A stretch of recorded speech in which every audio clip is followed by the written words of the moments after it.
उसका ऐसे हुआ कि मैं अभी कुछ दिन पहले परसों ध्यान में बैठा था, तो मुझे हुँ, अपने आप ही मतलब उसके बारे में कुछ और चीज़ें समझना शुरू हो गया। मतलब हुँ, कुछ और गूढ़ अर्थ उसके बारे में अपने आप ही समझना शुरू हो गया। तो जैसे कि उसमें वैसे देखा था ना मैंने कि वो मैं जा रहा हूँ पहाड़ पे और जहाँ रास्ता खत्म होता है तो फिर जो मेरा मित्र है वो मुझे बोलता है कि यार गुप्त द्वार से हम एक अलग दुनिया में चले जाते हैं, रहस्यमय दुनिया है। तो मुझे ऐसे पता चला कि वो जो है ना वो कैलाश लोक है, वो शिवलोक है। क्योंकि वहाँ पे जो पहाड़ थे वो सब त्रिकोणी ऐसे शेप के थे, जैसे पिरामिड जैसे रहते हैं ना वैसे।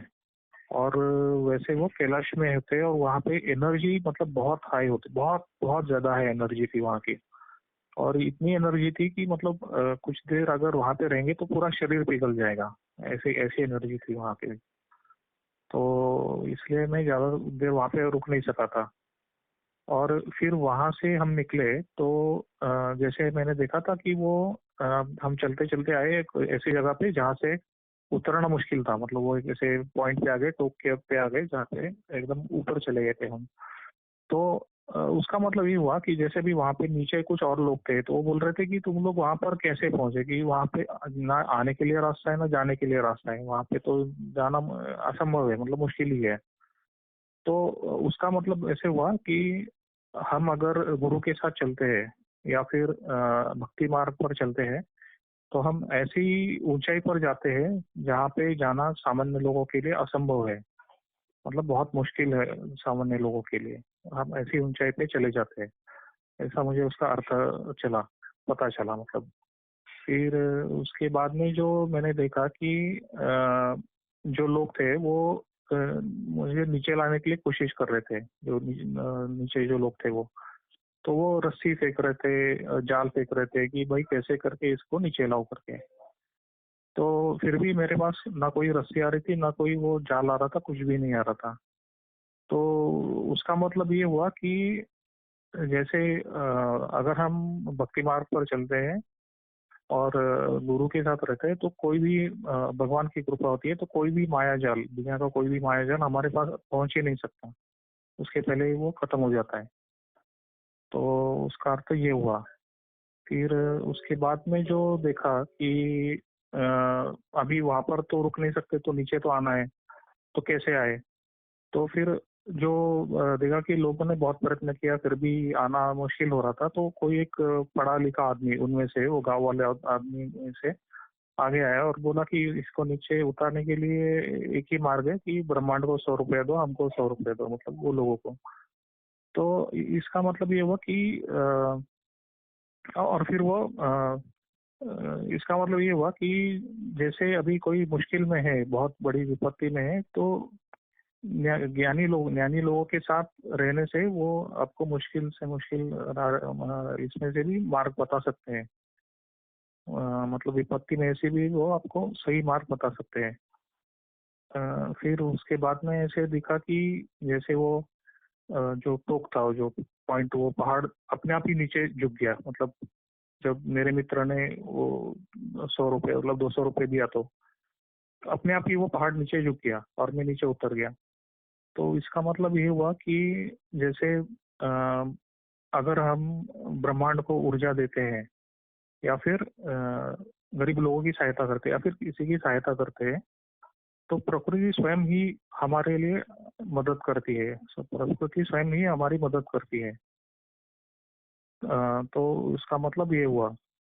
फिर उसके बाद में जो दिखा था कि अ, जैसे नीचे उतर गया तो फिर लोगों ने पूछा कि तुम लोग वहाँ पे कैसे पहुंचे। तो मैंने बोला कि वो मित्र के साथ में था तो उसने मुझे वहाँ पे लेके गया, कैसे पहुंचा मुझे भी पता नहीं चला। तो वो बोले कि अरे तुम उसके साथ क्यों चले गए, तो मैंने पूछा क्यों, कि नहीं वो तो उसके साथ जो भी जाता है वो फंस जाता है। बोला कैसे, नहीं उसके पास तो अद्भुत शक्ति है, वो कुछ भी कर सकता है, वो हवा में उड़ सकता है, पहाड़ों से कूद सकता है, इसमें झील में उतर सकता है, कुछ भी कर सकता है, तो उसके साथ नहीं जाना चाहिए। तो मैं बोला नहीं वो तो बहुत अच्छा आदमी था, मेरा बहुत अच्छा मित्र है। तो इसका मतलब ये हुआ कि दुनिया वाले लोग जो है वो आपको भक्ति मार्ग से या गुरु से दूर करने की कोशिश करेंगे। मतलब वो आपको इसे हटाने की कोशिश करते रहेंगे। तो वो आपको नहीं, मतलब उनकी बातों को नहीं सुनना है। फिर उसके बाद में जो दिखा था कि वहां से निकल के मैं जो इसमें गया था, मतलब पहाड़ी पर ही चलते चलते जैसे मैं देखा एक शिवलिंग था जो निर्जन जगह पर था, खुले आसमान में, और वहां पे ना कोई मंदिर था ना कोई आसपास, कुछ भी नहीं था। तो फिर मैंने उसको उठाने की कोशिश की। मैं बोला कि यार ये कैसे लोग हैं यार, ये भगवान को ऐसे रख के चले जाते हैं। तो मुझे तो बहुत बुरा लगा। तो मैं बोला अरे नहीं, मैं इसको उठा के मंदिर में रख देता हूँ कहीं। तो मैंने जैसे उठाने की कोशिश की तो फिर उठ ही नहीं रहा था वो शिवलिंग। तो फिर मुझे पता चला कि यार ये तो स्वयंभू शिवलिंग है, ये तो जमीन से ही निकला हुआ है, इसको तो उठाना ही मुश्किल, मतलब असंभव है, ये तो उठ नहीं सकता है। तो वो जो शिवलिंग था उसका मतलब उसका रहस्य मुझे बाद में एक वीडियो में से पता चला। तो उसमें एक गुरुजी ने ऐसे बोला था, मतलब वो कोई और ही कॉन्टेक्स्ट था, लेकिन पता नहीं कैसे वो इसके बारे में कैसे ये हो गया, को रिलेट हो गया कि किसी ने उनको क्वेश्चन पूछा था कि सबसे शक्तिशाली शिवलिंग कौन सा होता है। तो उन्होंने कहा कि सबसे शक्तिशाली शिवलिंग होता है एकांत शिवलिंग। तो फिर वो पूछा एकांत शिवलिंग मतलब क्या होता है। तो बोला एकांत शिवलिंग मतलब वो होता है जो स्वयंभू शिवलिंग होता है, अपने आप ही प्रकट हुआ होता है। फिर वो जो निर्जन जगह पे रहता है, मतलब वहां पे कोई दूसरा मंदिर नहीं होता है, कुछ नहीं होता है, कोई लोग नहीं रहते हैं आजू बाजू में, मतलब पूरा एकांत में रहता है वो। और वो अपने स्वयं की अवस्था में रहता है वो। तो और उससे मतलब कोसों दूर कुछ भी नहीं रहता है। तो वहाँ की जो एनर्जी होती है वो 100% प्योर एनर्जी होती है। और फिर मतलब मुझे वैसे ही शिवलिंग के दर्शन हो गए, जो पूरा निर्जन जगह पे था, एकांत में था और स्वयंभू शिवलिंग था। और फिर मैंने उसकी पूजा की, मतलब वहीं पे। तो वैसा उसका उसका मुझे वो गूढ़ार्थ पता चला, उसका मतलब वो पता चला। तो ऐसे करके ना मुझे एक एक करके सभी सीक्वेंस में सभी का अर्थ पता चलते चला गया कि इसका मतलब क्या हुआ, उसका क्या हुआ, ऐसे अपने आप ही मुझे समझ में आने लगा। तो मुझे ऐसे पता नहीं कैसे हुआ, लेकिन वो ऐसे मुझे अनुभव हुआ था उस दिन। तो मैं बोला कि आपसे पूछ लेता हूँ कि वो ये सही है या फिर, वैसे आपने तो बहुत कुछ बता दिया था उस वीडियो में, सब कुछ कवर किया था, लेकिन उसके अलावा भी मुझे ये सब अपने आप ही उस दिन ध्यान में सब पता चल गया ऐसे। तो मैं बोला कि आपको नहीं, आपसे मैंने पूछ आपको लेता हूँ बताया था कि ना कि आपको स्वयं ही इसका ज्ञात होगा जैसे जैसे साधना करोगे और आपने हाँ। ध्यान लगाया तो आपको उसका अर्थ स्पष्ट हुआ। इसमें कुछ नहीं है। मैंने तो आपको पहले यही बोला ना कि आपको आगे का ज्ञान स्वयं देवी दी। जैसे कि आपका आत्मा पवित्र है, आप किसी को दुख नहीं पहुंचाते हो, तो आप इसके योग्यता हो कि आप ब्रह्मांड के रहस्य को जान सकते। ब्रह्मांड के रहस्य उसी के लिए मुश्किल होते हैं जो दूसरों को दुख देना चाहता है अपने स्वार्थ के लिए। तो आप में वो भावना नहीं है, तो आप लोगों को सुख दे सकते हो पर कभी दुख नहीं दे सकते, या दूसरों को हम्म, सुख देने के लिए खुद भी दुख में जा सकते हो। तो ये आप में परोपकार की भावना है, तो इसलिए आप उस ज्ञान को प्राप्ति का अधिकार है। तो इसमें ये नहीं होता कि किसी ने ज्यादा जप किया है, साधना की है, जो देवी देवता है उसको ही देंगे। जो आत्मा से पवित्र है, मन से हम्म, पवित्र है, शुद्ध है, तो उसको ज्ञान का अधिकारी वही होता है। ये नहीं होता कि तपस्वी को ये ज्ञान मिलता है। तो जो भी आश्रम से जुड़ता है जिसका लोगों के प्रति परोपकार का भाव है, दूसरों को दुख देने की भावना नहीं है, तो उसको एक ही दिन में त्रिकालदर्शी भी बना देती है, विद्या भी देती है और ज्ञान भी देती है, जो उसके जीवन में सुख और शांति देती है और जीवन को भटकाव से एक सत्य की ओर लेके जाती है, जो जीवन में सुख और शांति प्रदान करता है और आनंदमय बनाता है। भले उसका जीवन में आवाह हो, इसमें कोई संशय नहीं, हम्म, फिर भी वो परिपूर्ण और आनंदमय जीवन जी लेता है आगे का, जो वास्तविक आपके जीवन के लिए जरूरी। जो आप पहले महसूस करते थे जीवन में दुख, वो ज्ञान से ही निवारण हो सकते हैं ना। इसलिए हम्म, आपको ज्ञान दे रही है देवी, जिससे आप समस्त दुखों से मुक्त होकर सत्य का ज्ञान प्राप्त करो और उसको आनंदमय महसूस करके आनंद अनुभूति समाधि प्राप्त करो। और बाकी जो भी आपकी इच्छा है वो तो पूर्ण करेंगे देवी आपके जप के हम्म पश्चात। हम्म तो आपको ज्ञान के मार्ग में लेके जा रही है, आपके जीवन को दिखा दे रही है। बस आप बैठे जाओ, हम्म इसमें कोई टेंशन नहीं, आपको समस्त ज्ञान स्वयं में प्रदान करेंगे। अभी ज्ञान हम्म इतना विराट है कि मैं शब्दों में उसको बांध नहीं सकता ना, ऐसा है। तो बस आप ध्यान में बैठोगे, जप करोगे तो आपके हृदय में ही प्रकट होगा, क्योंकि मैं सारा कुछ आपको बता नहीं सकता, इतना कुछ होता है। पर वो ज्ञान जो शक्ति आपके हृदय में डालूंगी वही आपको विस्तार से सब ज्ञात होगा। एक ज्ञान जो हृदय में प्रकट होता है वो हजारों करोड़ों शब्दों में होता है, इसमें सेंस है, जो मैं भी उसका वर्णन नहीं। तो ये तो आपकी शुरुआत है, तो आपको और आगे ज्ञान देंगे शक्ति, जो जीवन के लिए जरूरी रहते हैं, क्योंकि आपको दुखों से मुक्त होना है तो ज्ञान की जरूरत है। दुख बहुत ज्यादा पैसे कमाने से या बहुत सारी क्रिया मिलने से या बहुत सारा सुख सुविधा मिलने से दुख खत्म नहीं होता। दुख सिर्फ ज्ञान की प्राप्ति से ही होता है, खत्म। तो जो शाश्वत आनंद है, शाश्वत सुख है, जो शांति है, वो ज्ञान के प्राप्ति के पश्चात ही होता है। और जीवन में सबसे महत्वपूर्ण कोई सुख है तो वो शांति है, तो शांति सिर्फ ज्ञान से प्राप्त है। तो देवियाँ आपको वही दे रही है जो आपको जरूरत है, आप महसूस करो या ना करो, पर सत्य तो सत्य होता है, तो वही आपको प्रदान कर।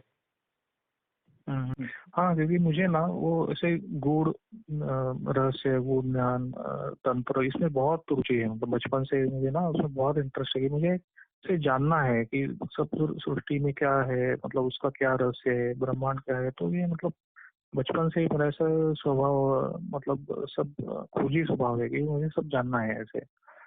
तो और जैसे मतलब मैंने पिछले बार भी आपको बताया था ना कि मुझे जो एक स्वप्न में दिखा था कि मुझे ऐसे ग्रंथ दिख रहे थे जो किसी के पास है ही नहीं। मतलब मैंने शायद आपको लास्ट टाइम बताया था कि उसमें भैरव जी के चालीसा थी जो कभी किसी ने देखा ही नहीं है। फिर उसमें शिव जी की स्तुति थी जो किसी को पता नहीं है। और फिर उसके अलावा भी उसमें ऐसे ही सब गूढ़ तंत्र विद्या थी जो मतलब किसी को पता ही नहीं है। ऐसे सब मुझे दिखा था वो इसमें पिछली बार एक ग्रंथ दिखा था। तो ये मतलब ऐसे गूढ़ रहस्य में मुझे ना बार बार ऐसे कुछ ना कुछ संकेत मिलता रहता है वो।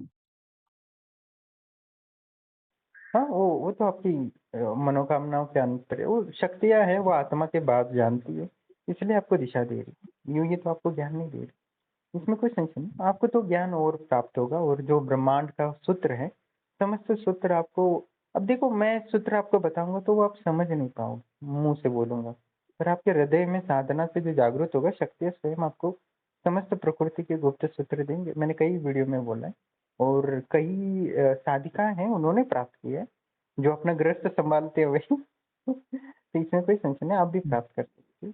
वो मैंने कई वीडियो में बोला ना, ऐसी साधिकाएं जो मुझे भी ज्ञान देती है, ऐसे ऐसे गुप्त सूत्र हैं जो मैंने भी उसके संदर्भ में विचार नहीं किया व्यस्तता के कारण, पर उन्होंने मुझे वो सूत्र बताए, इसमें संशय नहीं। और आगे जाके आप भी मुझे कोई 2-4 सूत्र बताओगे गुप्त ब्रह्मांड के, इसमें कोई संशय नहीं। कई त्रिकालदर्शी साधक जुड़े हैं, उन्होंने मुझे ज्ञान दिया, इसमें कोई संशय नहीं। तो आप भी एक दिन मुझे ज्ञान दे सकते हैं, ऐसा जरूरी नहीं गुरु ही सबको देता है, शिष्य भी तो गुरु को ज्ञान देता है। तो बस आप उस ध्यान और साधना में जैसे कर रहे हो उसमें स्थित हो जाओ, बस सत्य ही आपको जीवन को परिपूर्ण और पूर्णता का अनुभव कराएंगे। और मुझे जो कैलाश का जो था ना, तो मुझे मतलब वो मैं ऐसे उसके लिए ना बहुत ही बेचैन हो गया कि मुझे वो उसमें जाना है कि वो जो डायमेंशन है ना वो अलग ही डायमेंशन है। और मतलब मुझे वहां पहुंचना है कि वहां की एनर्जी जो है ना, तो वो अगर हम प्राप्त करते हैं तो हम अलग ही लेवल पे चले जाएंगे, ऐसे मुझे समझ में आ गया वो उस टाइम। तो मुझे वहां पे मतलब मैं बहुत तड़प है मुझे वहां जाने। तो वो कैसे जा सकता हूँ मैं गुरुजी? जो बताया वही करना है आपको, अच्छा। जो बोला है वही करना है, बाकी कुछ नहीं करना। मैंने सारा कुछ सिद्धि स्थापित की, बस आपको जब समर्पित करना है, बाकी कुछ भी नहीं करना। बाकी जो त्रिकालदर्शी बने उन्होंने भी जब समर्पित किया, उन्होंने कोई यंत्र या यज्ञ हवन नहीं किया, बस जब समर्पित करना है, बस एक जिस हम्म, दिन योग्यता हो जाएगी सब कुछ ज्ञात हो जाएगा। और जिसने आनंद अनुभूति या अनुभव कर रहे हैं उन्होंने भी तो जप ही समर्पित किया। एक ही काम है, जब जब माला लेना है, जब समर्पित करना है। जिसको विश्वास है आश्रम की शक्ति वो तो अष्ट सिद्धियां भी ले सकते हैं। हम्म। क्योंकि मैंने स्पर्श किया वो वहाँ की एनर्जी को, तो मतलब इतना दिव्य था कि इतना मुझे अच्छा लगा कि ऐसे बार बार जाने का मन करता है वहाँ पे। हाँ, बस आपको जब समर्पित करना है और उसमें लीन होने की कोशिश करनी है। आप जितना ज्यादा समय दोगे उतना ज्यादा लाभ होगा, जितना ज्यादा जब समर्पित करोगे उतना ही ज्यादा आपको लाभ होगा। बस आपके पास एक ही और अंतिम और एकमात्र उपाय है, जब समर्पित करो। आश्रम की शक्ति को जितना जब समर्पित करोगे उतना ही रिटर्न में मिलेगा, बाकी कुछ नहीं देने की जरूरत है। जो कुछ सबके लिए हम्म, एक ही नियम है, जो वन टाइम शुल्क होता है वो देता है, उसके बाद उसको जब समर्पित करना है, बाकी उसको जो चाहिए सब देती है। जिसने कल्पना भी हम्म, नहीं की सब ने लिया है। ऐसे कितने ही साधक साधिकों का प्रमाण है, इसमें कोई संशय नहीं क्या? कोई नहीं संशय। अभी वो हम्म, सारे साधक ऐसे जो दीवार के पार भी देख लेते हैं, तो उन्होंने कौन सा तंत्र यूज किया? कुछ नहीं, एक ही मंत्र दिया है उनको मैंने। मैं सबको एक ही मंत्र देता हूँ, मतलब एक बार मंत्र देता हूँ, उसके बाद दूसरा कोई मंत्र नहीं देता, और उसी से हम्म, सब कुछ मिलता है। भले किसी ने गणेश का लिया हो, किसी ने शिव का लिया हो, किसी ने दुर्गा का लिया हो, किसी ने क्योंकि सब सिद्धियां स्थापित है तो सिद्धि सिद्धि होती। गुरु की सिद्धि का अधिकार शिष्य होते हैं, और कौन। तो ज्यादा हम्म, ना सोचते हुए, जिसने ज्यादा सोच लिया तो वो खतरनाक है क्योंकि वो सोचने के चक्कर में उस कनेक्ट नहीं हो पाता। जो लालची लोग होते हैं वो क्या सोचते रहते हैं, पर जो बोला है वो करते नहीं है, इसलिए वो पहुंच नहीं पाते। हम्म, हाँ, आप पूर्णता अनुभव करना है, जो अपनी झलक लिया है, ट्रेलर लिया है, अनुभव किया है, तो बस आपको जब ही करना है, बाकी कुछ नहीं करना। बिल्कुल भी हम्म, कुछ करने की सोचना भी नहीं है। जो सोचेगा वो फंस जाएगा, क्योंकि वो हम्म, एकाग्रता नहीं दे पाएगा ना, क्योंकि एकाग्रता हम्म, दिमाग से जुड़ा है। ठीक। हम्म, ठीक है, ऑल द बेस्ट। अभी ज्यादा सोचने की जरूरत नहीं, बस आपके बहने की जरूरत है।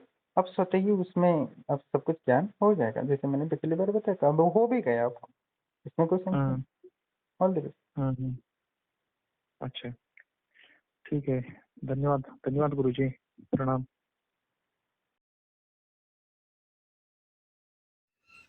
प्रणाम दोस्तों। जैसे मैं 2-3 साल पहले भी बोलता था कि आपको कुछ करने की ज़रूरत नहीं, आपको जो चाहिए सिर्फ जब समर्पित करना है। और हमारे आश्रम में समस्त तंत्रों की स्थापना की हुई है, मारण प्रयोग से लेके वच्चाटन वशीकरण से लेके समस्त षटकर्मों की सिद्धियां स्थापित की है। मैंने उसके संदर्भ में वीडियो भी डाले, और ये तो डाल रहे हैं स्थापित की, साथ ही हमने त्रिकालदर्शी की सिद्धि भी स्थापित की है, सूक्ष्म शरीर की सिद्धि भी स्थापित की है, वो देने वाली देवी देवताओं को स्थापित किया है। तो आप ब्रह्मांड के जो ब्रह्म ज्ञान है, आनंद अनुभूति समाधि है, वो भी एक तत्व होता है ब्रह्मांड का, तो वो उसका कहीं ना कहीं किसी देवता के साथ संबंध होता है। तो इसमें कोई संशय नहीं। जैसे पीला रंग होता है वो गुरु का माना जाता है, शनि का होता है, नीला काला माना जाता है। हरा कलर होता है वो बुध का माना जाता है। लाल कलर होता है वो सूर्य का होता है। नंबर होता है, 1 नंबर सूर्य का होता है। तो ब्रह्मांड की जो समस्त ऊर्जाएं हैं उन पर कहीं ना किसी तत्व का आधिपत्य होता है। जैसे कि रेलवे वो होता है, वह राहु का स्थान माना जाता है। मंदिर नदी वगैरह गुरु का स्थान माना जाता है। जहाँ शराब वेश्यालय वगैरह होता है वो राहु वगैरह केतु वगैरह वो होता है। और जहाँ जहाँ विद्यालय होता है वह बुद्ध का स्थान माना जाता है।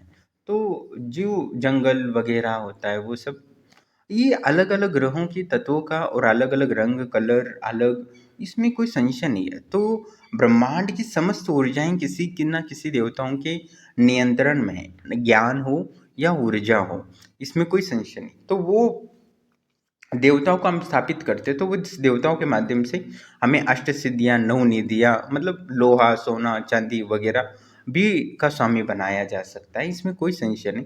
तो वो अलग अलग देवी देवताएं हैं, जो धन देने वाले कुबेर होते हैं, अलग जो भी तत्व है वो समय समय शरीर है, क्या बालों से लेके आँखों से लेके नाखून से लेके हड्डियां तक सबका एक किसी न किसी देवता का प्रभाव होता है। और उसी तत्व के अनुसार हम विश्लेषण भी करते हैं ज्योतिष में। आपने सुना होगा, बहुत सारे फेस रीडिंग करते हैं, बहुत सारे कुंडली विश्लेषण करते हैं, ग्रहों का, नक्षत्र का, स्थान का वगैरह। इस ब्रह्मांड की समस्त ऊर्जाओं पर देवी देवताओं का नियंत्रण होता है कहीं ना कहीं। मृत्यु की भी देवी है तो जन्म की भी देवी है, बीमारियों की भी देवी है। भ्रामरी देवी है, उसकी भी पूजा होती है, तो वो भी बीमारियों, बैक्टीरिया, वायरसों की देवी है।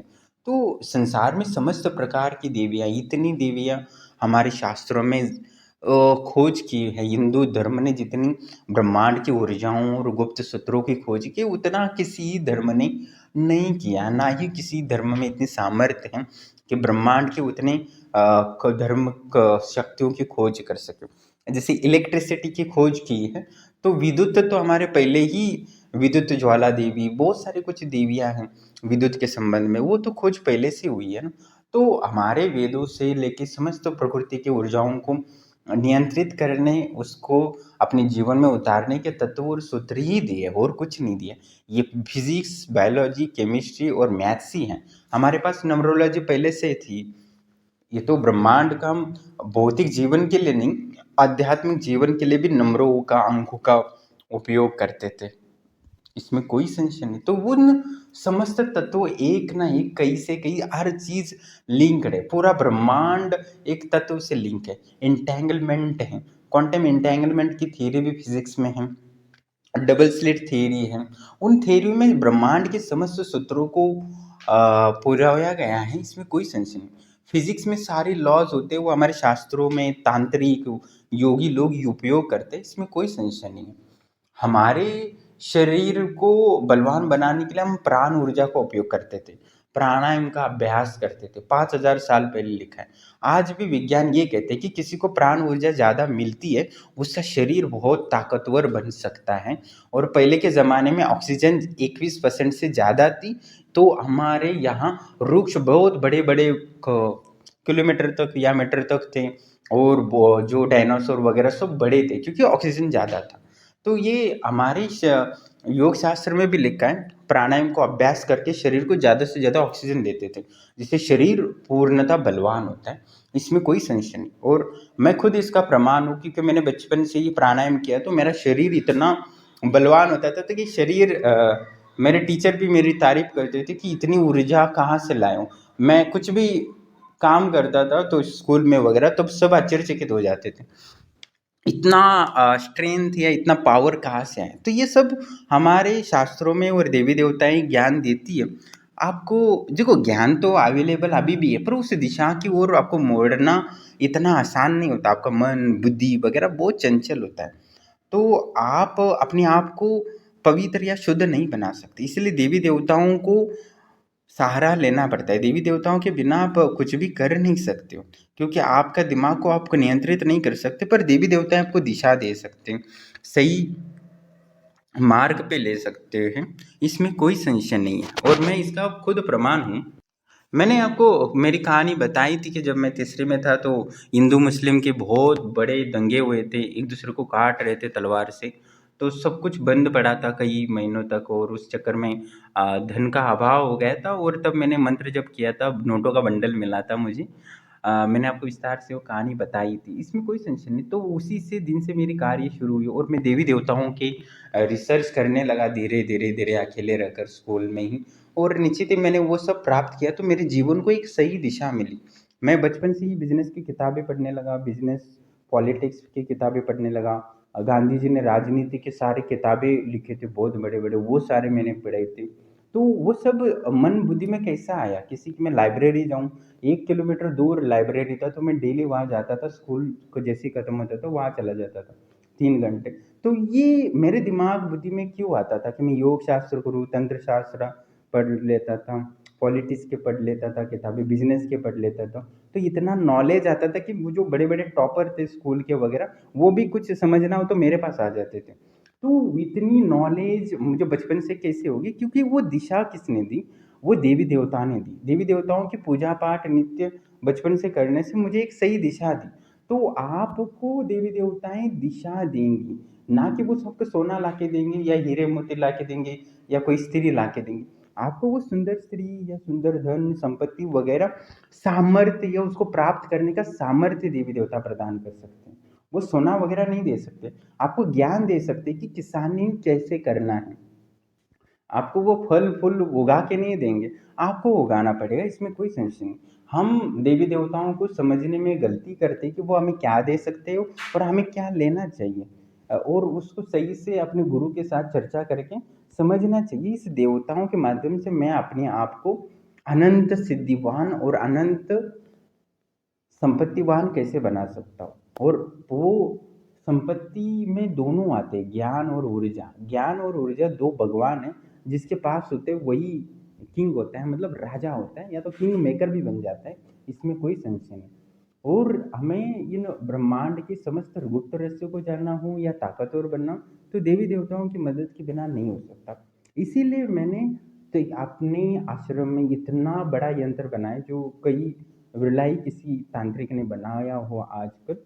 वो मैंने इतनी सारी शक्तियाँ स्थापित की है, मैंने विस्तार से बताया। मेरी त्रिकालदर्शी साधिका ने भी उसके बारे में बताया है थोड़ा थोड़ा, इसमें कोई संशय नहीं है। और वो जब मेरे आश्रम में आएगा तो निश्चित ही देख लेगा कि वो कितनी शक्तियाँ स्थापित किया। और वो सौभाग्य तो किसी और को एक ही को मिलेगा पता नहीं, पर ये है कि उस यंत्र में मैंने इतनी सारी शक्तियाँ स्थापित की हैं कि आपको सिर्फ जब समर्पित करना है, आप जब समर्पित करना है आप त्रिकालदर्शी बन जाओगे, आप जब समर्पित करना है सूक्ष्म शरीरधारी बन जाओगे, आप जब समर्पित करेगा आपको धन स्त्री वैभव वगैरह सब मिलेगा, आपको कुछ ही करने की जरूरत नहीं।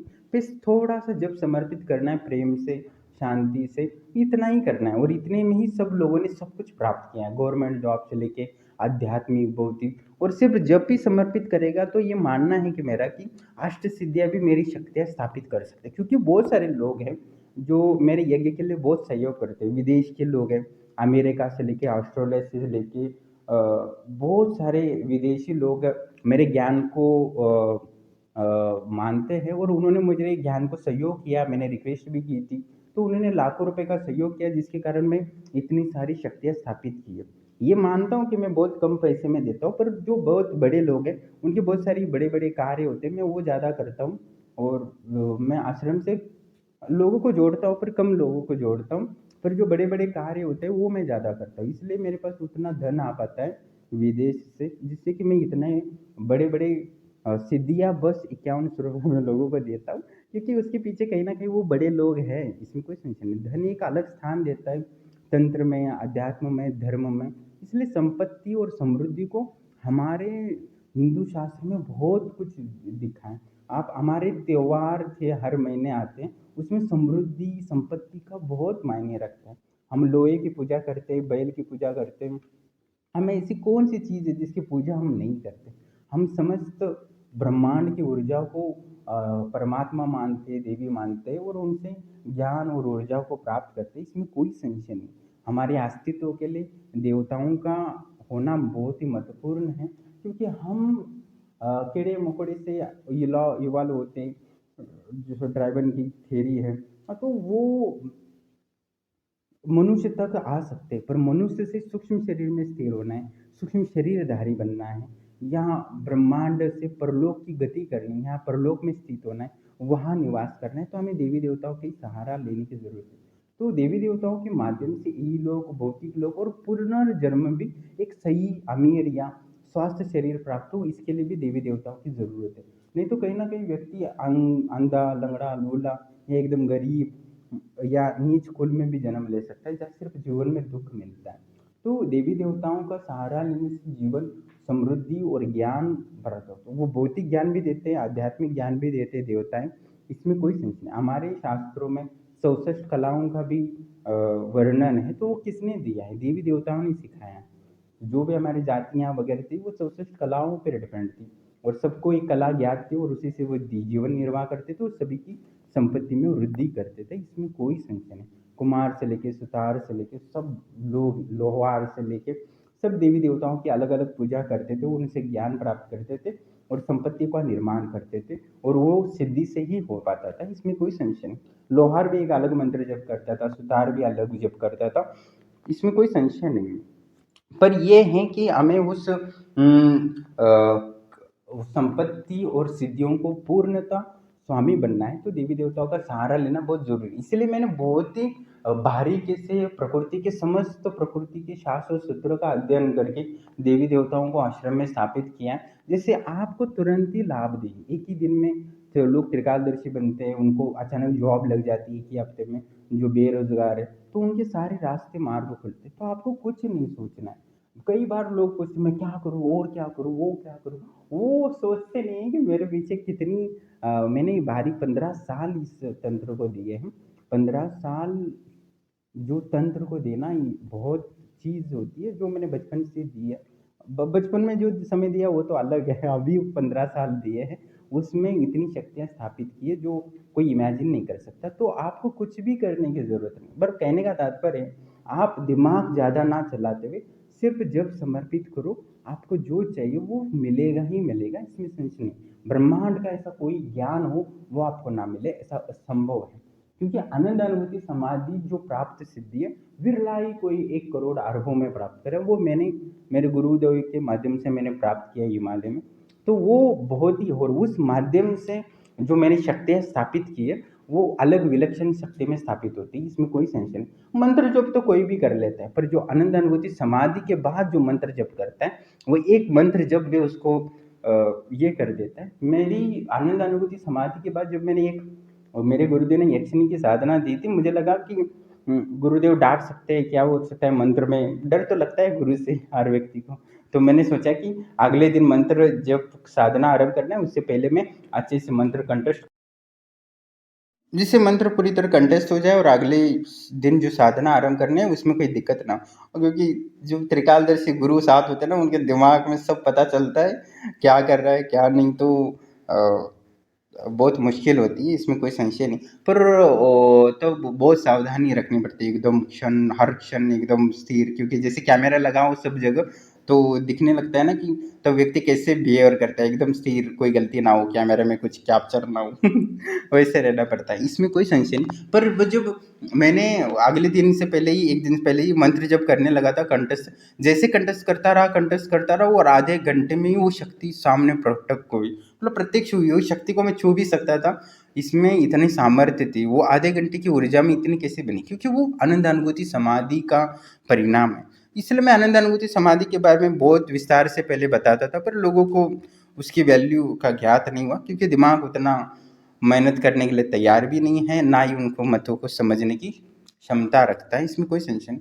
पर जो लोगों की इच्छा रखती है मैं वही देता हूँ। जो भी लोग मैं कॉल करते हैं मैं उनसे पूछता हूँ क्या चाहिए, तो वो जो मांगते हैं मैं वही देता हूँ हर व्यक्ति को। जिस साधु को ज्ञान चाहिए उसको ज्ञान देता हूँ, जिसको स्त्री चाहिए उसको स्त्री देता हूँ, जिसको पैसा चाहिए उसको पैसा, जिसको प्रेम चाहिए तो प्रेम, इसमें कोई संशय नहीं। तो जो जीना चाहता है जैसे, और जो जिसको जो चाहिए वही मिलता है, तो वो वही आनंद और सुख और शांति का अनुभव करता है, इसमें कोई संशय नहीं। कोई आरोग्य चाहता है, कोई सम्मान चाहता है, कोई प्रतिष्ठा चाहता है, कोई पद चाहता है, तो जिसको जो चाहिए वही आश्रम की शक्तियाँ देने में समर्थ है। आप ज़्यादा ना सोचा करो, आप अपनी मनोकामनाएं रखते हो तो आपको वो मिलेगा, इसमें कोई संशय नहीं। और उसके बाद आप अपनी मनोकामना पूर्ण होने के पश्चात निष्काम भाव से जब समर्पित करोगे तो आश्रम की शक्ति आपको दिव्य से दिव्य चीज़ें देती है। बहुत सारे साधक लोग हैं जो सिर्फ गवर्नमेंट जॉब के लिए जुड़े थे, बीमारी के लिए जुड़े थे, तो उनकी मनोकामना 1-2 महीने में पूरी हो गई। उसके बाद वो निष्काम भाव से साधना करने लगे तो उनको बहुत सारी सिद्धियाँ मिली है, त्रिकालदर्शी से लेके कान, दूरदर्शन श्रवण से लेके सूक्ष्म शरीर के लेकर दिव्य सपनों की सिद्धि मिली है। शक्तियाँ उनकी सुरक्षा मार्गदर्शन करती रहती है, तो इसमें कोई संशय नहीं। बस आपको जब समर्पित करना है, ज़्यादा सोचना नहीं है। आप ज़्यादा सोचोगे कि मैं ये करूँ वो करूँ वो करूँ, तो आप मूर्ख हो, क्योंकि आप ऐसे व्यक्ति के पास आकर भी ऐसी बातें कर रहे हो तो मतलब दिमाग आपका खराब है बुद्धि नहीं है। क्योंकि इतने लोगों ने सिर्फ जब से ही प्राप्त किया, जो अभी तक 3-4 साल में जिन्होंने जो भी प्राप्त किया तो सिर्फ जब से ही किया, उन्होंने कुछ एक्स्ट्रा कुछ किया नहीं है। हाँ, कोई विशेष होता है साधक जो, तो मैं उसको देता हूँ जो वास्तव में आत्मा और धर्म के प्रति लगाव रखता है और ईमानदार रहना चाहता है, उसके लिए कुछ विशेष मैं बताता हूँ। वो तो उसका भाग्य होता है, भाग्य कर्म से निर्धारित होता है और व्यक्ति खुद अपना भाग्य लिखता है, तो उसको सीक्रेट कुछ शक्तियाँ स्वप्न में आके बताती है, इसमें कोई संशय नहीं। कुछ विशेष साधनाएं बताती है जिससे कि और, पर वैसे तो कुछ और शक्तियाँ सब कुछ देने में सिर्फ जब समर्पित करने से ही होता है, इसमें कोई संशय नहीं है। तो आप ज़्यादा ना सोच करके आप सिर्फ साधना करते रहो, और जब शक्तियों का लगेगा वो सपने में आपको सब कुछ गुप्त रहस्य या गुप्त तांत्रिक टोटका वगैरह जो भी चाहते हो आपको वो भी दे देंगे। बस दिमाग को स्थिर रखें, जब समर्पित करो एक दिन अष्ट सिद्धियाँ भी आप प्राप्त करने के योग्य बन जाओगे।